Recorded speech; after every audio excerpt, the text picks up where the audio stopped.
State-owned enterprises will be moved under their relevant departments after the 2024 elections as part of efforts to reduce the country's bloated cabinet. President Cyril Ramaphosa making that announcement in Parliament yesterday when he came under criticism for increasing the size of his executive.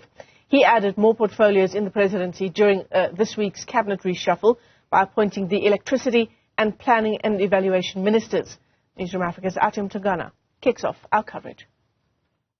President Cyril Ramaphosa was here in Parliament responding to questions from members of the National Assembly. We doorstopped the President at the back of mounting pressure from opposition parties in relation to matters around Phala. Well, as I've often said, I've cooperated and continue to cooperate with all the either investigatory or probing processes, and will continue to do so. They must do their work, and they are thorough, and I think that is the strength of our democracy. So we must be grateful that processes like that go on in our country. We also managed to speak to the new minister in the presidency.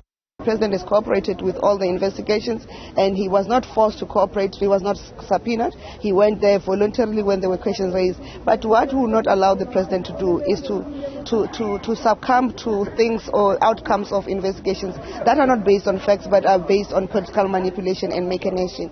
And that will always use the available resources and mechanisms in place to challenge those. And that's what I'm ready for. Here are some of the key highlights from the Q&A.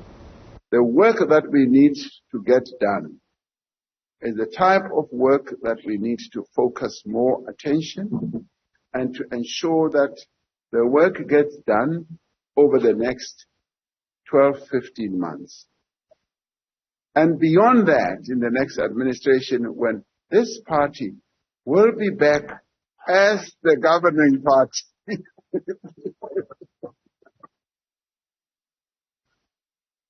as I've often been saying, the coordinating structure, which is your state-owned enterprise holding company, which is going to enhance proper coordination, give us all line of sight of what's happening in our state-owned enterprises, the financial discipline that should be there, benefiting, as I said earlier, on the economies of scale when it comes to procurement. The board, the governance systems, and all that will now be housed in a state-owned enterprise holding company as that ministry then exists. Now, that ministry, as I said, is now in the process of putting together the legislation. For Newzroom Afrika on Channel 405, I'm Athi Mtongana in Parliament.